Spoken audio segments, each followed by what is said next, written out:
দিল্লিতে ডে 2 মানে heavy excited. কি করছি বলো তো, সেটা জানতে হলে তো পুরো ভিডিওটা দেখতে হবে, তাই না?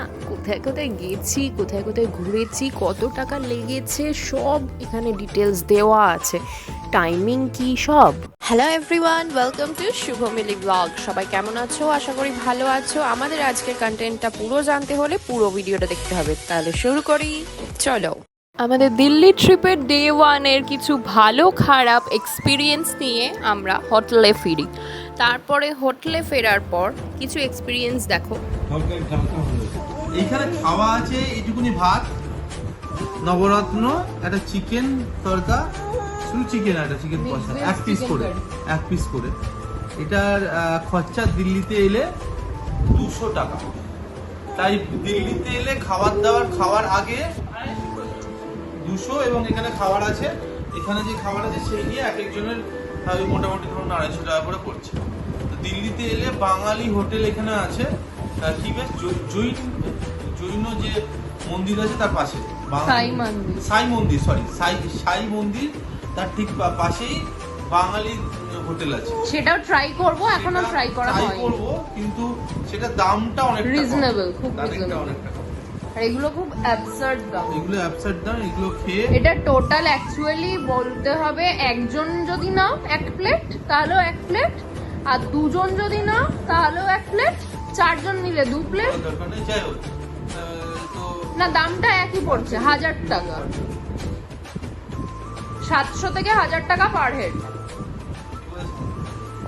যেহেতু ডে 1-এতে আমরা শুধু ইন্ডিয়া গেট দেখতে পেয়েছি, তাই জন্য পরের দিন সকাল সকাল বেরিয়ে পড়েছিলাম। ইভেন আমরা পুরো প্ল্যানটাই করেছিলাম যে সকাল সকাল প্রতিদিন আমাদেরকে বেরোতেই হবে, নাহলে কিন্তু আমাদের কভার আপ হবে না। আমরা ছিলাম সাই মন্দিরের পাশে, মেইন বাজার, পাহাড়গঞ্জে, দিল্লিতে, যেখান থেকে 5 মিনিট এগোলেই নিউ দিল্লি রেলওয়ে স্টেশন।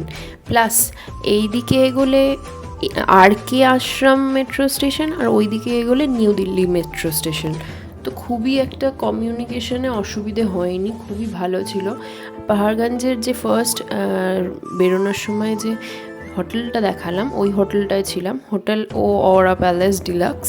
তো ওখানে আমাদের পার ডে পার রুম মোটামুটি 1000 করে পড়েছে, যেহেতু আমরা অনলাইনে বুক করেছিলাম মেক মাই ট্রিপের থ্রু দিয়ে। এমনিতে তো অনেক পড়ে যায় আর দিল্লিতে হোটেল, সবাই জানো।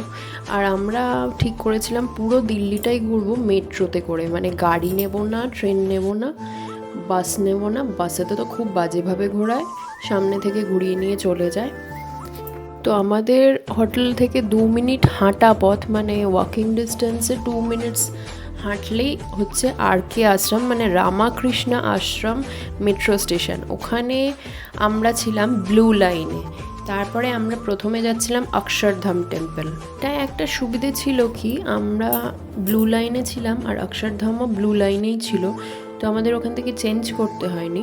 8খানা স্টেশন পরে আমাদের ছিল অক্ষরধাম টেম্পল, যেটা আমাদের 30 রুপিস করে পার হেড পড়েছিল। আর দিল্লিতে মেট্রোতে ঘোরার মজাই আলাদা। কেন বলো তো? কারণ দিল্লির কোনায় কোনায় ছেয়ে গেছে মেট্রো, আর খুব কমফোর্টেবল জার্নি।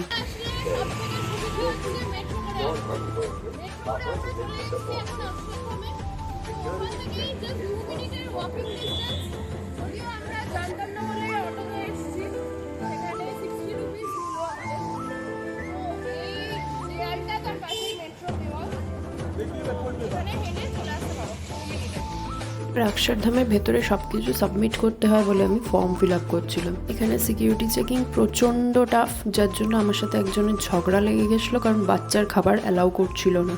দেখতেই পাচ্ছ।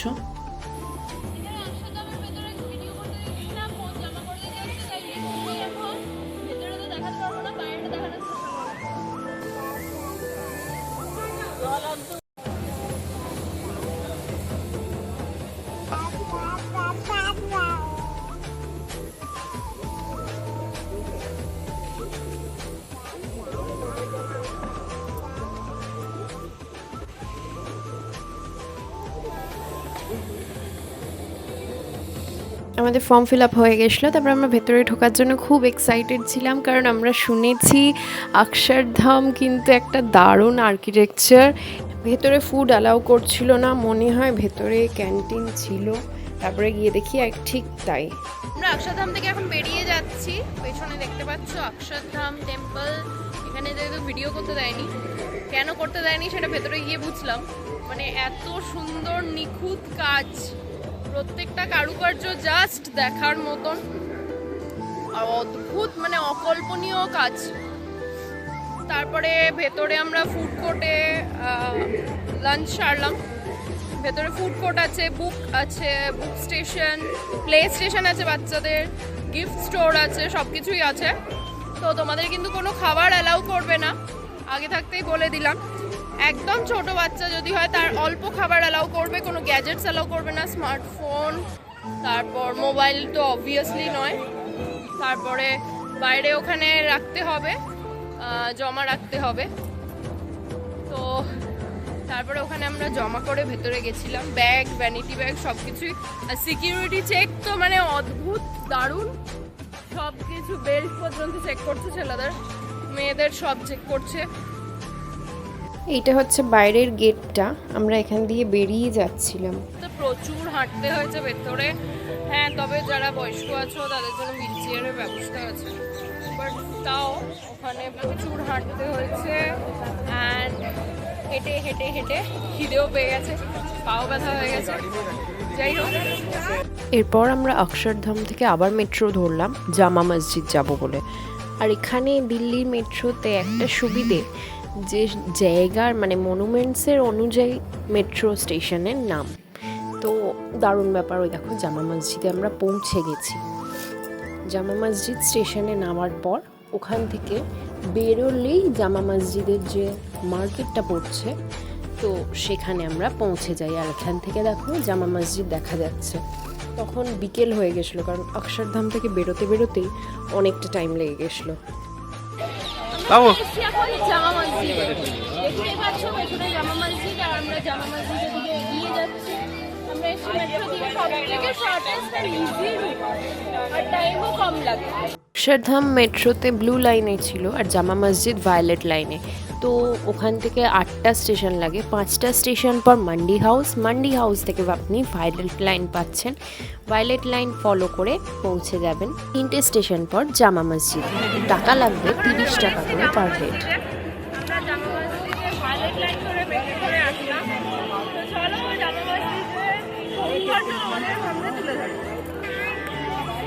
খুব অন্যরকম একটা অনুভূতি হচ্ছিল বিশ্ববিখ্যাত জামা মসজিদ দেখার পর। তো এখানে ব্যাপারটা ঠিক সেই অ্যান্টিক ব্যাপারটা এখনও রয়েছে। বাইরেটা একটু ক্যাওয়াস, কিন্তু বাইরের মার্কেটটা খুব চিপ খাবার ক্ষেত্রে, কিন্তু কেনাকাটা করতে গেলে যে খুব চিপ তা ঠিক নয়। এখানকার চিপেস্ট মার্কেটও দেখাবো, তার আগে জামা মসজিদের সৌন্দর্যটা উপভোগ করে নিন।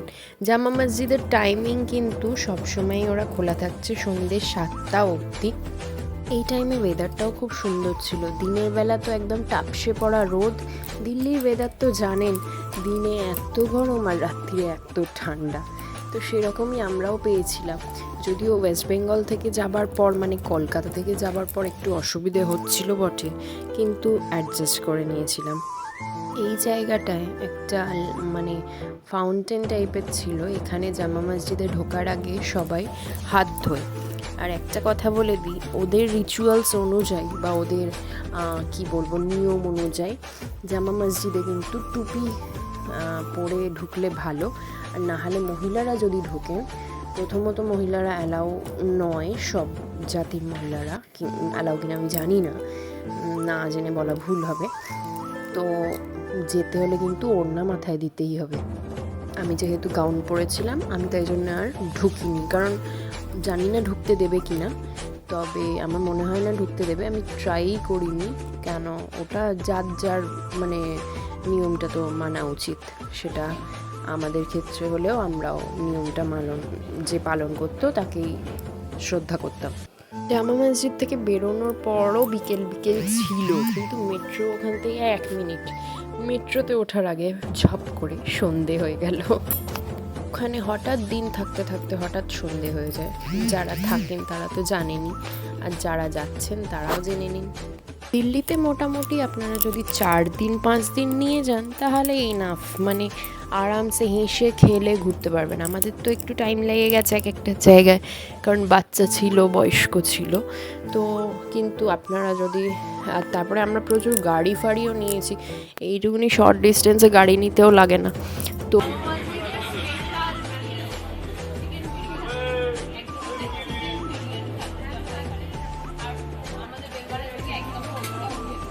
কেমন লাগলো?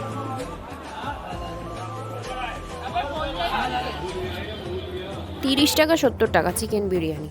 তারপরে আমরা পৌঁছাই মেট্রো স্টেশন। এরকম পায়ের ছাপ দিয়ে দিয়ে আর অ্যারো দিয়ে দিয়ে লাইনগুলো বোঝানো আছে এক একটা স্টেশন থেকে এক একটা।